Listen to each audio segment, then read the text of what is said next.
मैं रोजाना मूंग साबुत महादेव के ऊपर चढ़ाता हूँ। कभी कोई चोरी की भावना ना आवे और मेरे साथ जुड़े हैं वो भी कभी किसी की चोरी न करें।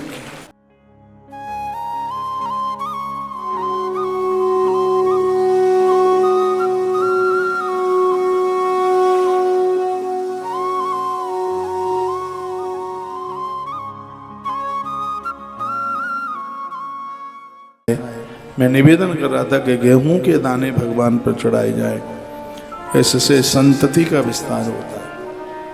हाँ, ये बहुत आनंद होता है। घर में लड़ाई झगड़ा, कोई किसी की चोरी ना करे। देखो, घर में चोर, बाहर के चोरों को आप जीत सकते हैं, लेकिन घर में ही चोर हो जाए तो, बेटा चोर हो जाए, घर की स्त्री चोर हो जाए, घर में काम करने वाले नौकर चाकर चोर हो जाए।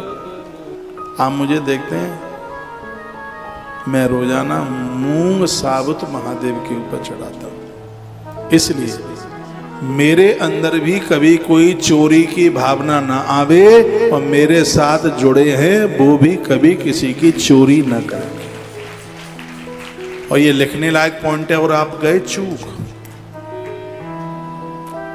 वो है साबुत मूंग। श्लोक बोल रहा हूं, मुद्गानां पूजने देव शिवो यक्षति वै सुखम। जो मूंग है ये धरती पर आपको संपूर्ण प्रकार का सुख दे देती। लड़ाई झगड़ा तो किसी से होने ही नहीं देती। दूसरी की संपत्ति को तुम सल्फास के डेल की तरह समझो, दूसरे की स्त्री को अपनी माता भगनी की तरह समझो। ये सब महापुराण में महादेव मूंग की बात कहते हैं। ये तो सावन के महीने में हर स्त्री पुरुष को, बच्चा को, बूढ़े को, सबको भगवान शिव के ऊपर मूंग चढ़ाना चाहिए। हमारे यहाँ पूजा में थाली में मूंग होती है। आप घर में ताला डालते हैं, लगता है घर का कोई चोरी ना कर ले। इस शिव जी की कृपा से ऐसा अद्भुत हो जाएगा, चोर आसपास रहेंगे ही नहीं। अंदर साधुता आएगी, सहजता आएगी, सज्जनता चल के आएगी। और आपके पास कितना भी पैसा है और अपने ही लोग चोरी कर लें तो दिमाग बहुत खराब होता है।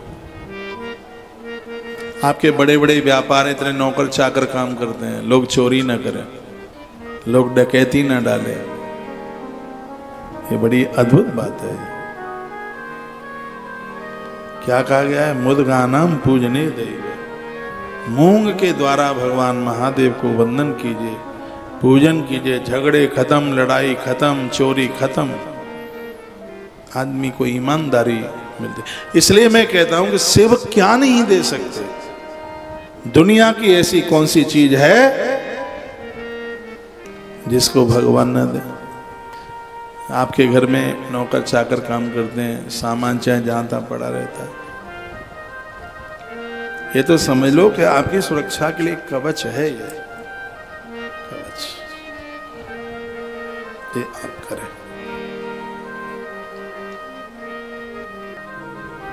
आनंद हो रहा है?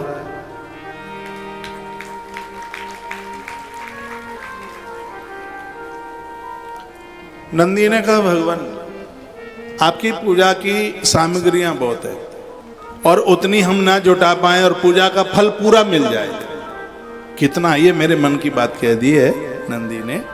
इतना पूजा का विधान है, इतनी चीजें कहां से इकट्ठी होंगी। अब सफेद कमल चाहिए आज के लिए। आज की रात्रि में महादेव के ऊपर श्वेत फूल चढ़ाने का भारी मातम है। अब सब जगह ढूंढो, ना मिले। पूजा की सामग्रियां इतनी सी हैं, वो सब ना हो पावे तो क्या कुछ ऐसा भी उपाय है कि जिसको करने से और वो उपलब्ध भी हो जाए और आपकी पूजा का संपूर्ण फल मिल जाए? यदि कुछ ऐसा है तो आप बताइए। ये पूछा, क्या है? तो कहते, उपरी श्री फलम त्वेकम गंध पुष्पादिभिस्तथा रोपयत्नाच धूपादि कृत्वा पूजा फलम भवेत्। भगवान शिव कहते हैं कि मेरी पूजा में वस्तुओं की कमी रह गई है, पूरा सामान तुम नहीं जुटा पाए हो, तो पूजा पूरी होने के बाद में एक नारियल श्रीफल मेरे ऊपर चढ़ा दीजिए, मेरी संपूर्ण पूजा का फल तुम्हें प्राप्त हो जाए। ये कहाँ लिखा है? ये लिखा है रुद्र संहिता के 6ठी खंड के अध्याय नंबर 14 के श्लोक नंबर 41, 41 नंबर के श्लोक में लिखा है। अब ये मैं इसलिए बताता हूँ कि आप मेरी बात का विश्वास कर लें और कोई मेरी बात को काट ना पाए। तो ये लिखा है उपरि श्री फलम, उपरि माने ऊपर, उपरि श्री फलम तो एकम गंध पुष्पादि विस्तदा रोप यत्नाच धूपादि कृत्वा पूजा फलम भवेद। कहते हैं मेरे ऊपर गंध फूल और श्रीफल। लोग कहते हैं कि शंकर जी पर रोली नहीं चढ़ती, देख लो भाई। और शंकर जी खुद कहते हैं ऊपर श्रीफलम तो एकम गंध पुष्पादि विस्तदा। 3 चीजें ऐसी हैं मेरे ऊपर, उनको चढ़ाने से पूजा का पूरा फल मिल जाता है। शंकर जी कहते हैं जिसमें गंध, रोली और फूल और का है श्रीफल, ये चढ़ा दो और व्यवस्था हो जाए। तो धूप, जितना प्रभाव दिया का है पूजा में जलाने का, उतना ही धूप का है। धूप ऋण से मुक्त कर देती है, बीमारियों से मुक्त कर देती है, दुश्मन को दूर कर देती है। धूप के बड़े प्रभाव, स्कंद पुराण में धूप 8 प्रकार की चीजों से धूप बनती है, 8 चीजों के द्वारा वो धूप बनती है, बड़ा उसका प्रभाव है। ये सब चीजों के साथ में फिर श्रीफल नारियल जोड़ दिया है। और बहुत जगह इस श्रीफल का अर्थ ये, इसमें नारियल भी है और एक बात और सुन लें, इसमें बेल फल भी है।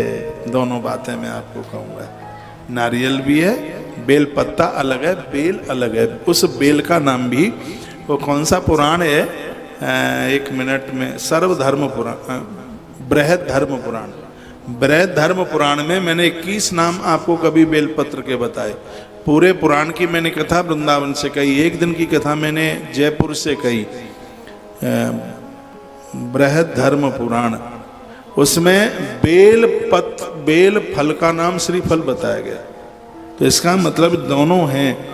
यदि बेल फल आपको उपलब्ध हो जाए तो पूजा के बाद महादेव के ऊपर बेल फल चढ़ा दो। यदि वो उपलब्ध नहीं हो पा रहा है तो भगवान शिव के ऊपर बिना फोड़े हुए श्रीफल यानी नारियल चढ़ा दीजिए, आपको पूजा का पूरा फल प्राप्त हो जाएगा। शंकर बहुत अद्भुत हैं।